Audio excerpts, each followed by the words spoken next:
Well, when you look at what they've done this season, I think Pat was right to bring up the fact that the games that they've been involved in against top opposition, you think here against Manchester City and against Spurs last week, they took the game right to the wire. You know, really, I'm sure those two teams will come off that game and say, you know, that was a really tough game. You know, we look at the results that they've had and they're all really close games, and a little bit of luck, that becomes a point. So you pick up 3 points in one of those games and that can change quickly, but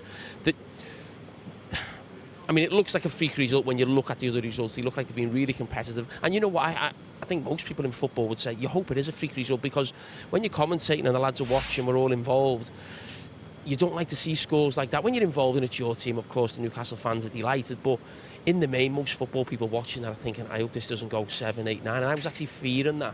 And I think it's always difficult for a manager when it's that 3-0, because you've still got to give your supporters something that you might think, if we got a goal, something could happen, especially being at home. But you're also fearing this could be really, really bad. You've just come, Les, from a boardroom at QPR. Is it the kind of result that does send shockwaves into a boardroom and panic sometimes? It certainly does, especially when you see the crowd leaving the stadium. That's when, you know, boards react and do and things. reading the book. And reading the book as well. But, you know, as Jamie said, they've been competitive in every game they've played in so far. And with what's in football today in terms of sports science and what is given to the players, that's the one area on the pitch that you know you can compete with people. Lack of quality might lose you a game, but you know you compete. I'd have to say for a lot of that game today, they didn't compete with the Newcastle players in the way that they have done in the previous games, and that's what caused them their problems. Surely the most important thing now, Jamie, is a quick response. They can't do anything about this now, but they have to very quickly focus on the challenges that are coming their way, and they don't get much more straightforward, do they? 3 of the next 4 trips are in London. They've got Manchester United here as well. No, every game is tough in the Premier League, especially when you've been chinned like they have today.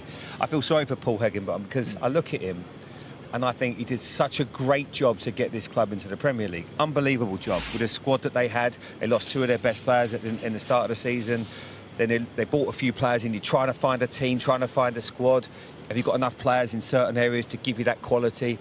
And it just shows you they haven't. They're really short. And yes, you can change managers, but you forget sometimes, you know, what the job Rob Edwards has done at Luton, bringing them up. Vincent Kompany. It's tough, the Premier League. It's unforgiving. You have to work and fight for every single point you get. So I have so much sympathy for the 3 managers that haven't picked up a win yet, and just hope that it comes very soon. I think they got 91 points last season, Sheffield United, in the Championship. Burnley job. got another 10, and Luton got, I think, 9 fewer.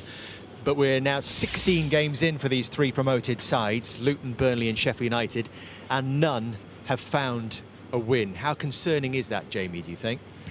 It is concerning, and you certainly look at that now. You don't want a gap to appear, but it's almost like they get to the stage where you're 4 or 5 points off the team in 17th.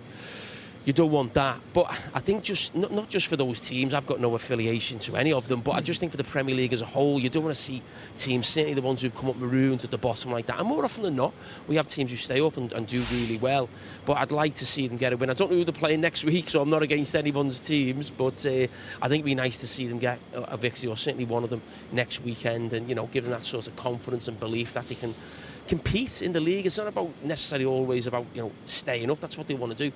But you're coming in, even if it's for a year, to enjoy it and have some victories and games and energy in a stadium that you can look back on and enjoy, because, of course, any team that comes up, you're going to expect to be fighting for your lives, and you know, that's normal. But I don't think we can draw any big conclusions, can we, Les? Because all 3 promoted sides last season managed to stay up. We haven't had a situation, since 97, 98, when all 3 promoted sides have gone down. I'm not sure. You know, it's just happening. The 3 teams that have come up are struggling. Yeah, and they're struggling badly. You know, but like we said, they've been competitive. You just need that rub of the green. You need to get that one result, and 9 times out of 10 it comes down to quality. But I'm glad to see that a lot of the teams that have come up have not gone crazy in terms of their spending power, and they're trying to do things efficiently. But that doing things efficiently could cost you in the end.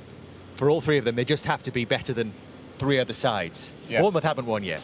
No, but it's just not going to be easy. There is no. You can't look at any fixture and think, well, that we can get 3 points there. You've just got to somehow find that way, find the confidence. It's going to be probably the toughest week of his managerial career, picking those players up. But that's what you have to do. You, to a certain extent, and when you're a manager, you're an actor. You have to go in tomorrow as if nothing's happened, nothing changes. We carry on what we're trying to do, trying to achieve, and just make sure that gets everybody right for the weekend. And they've got to show some character.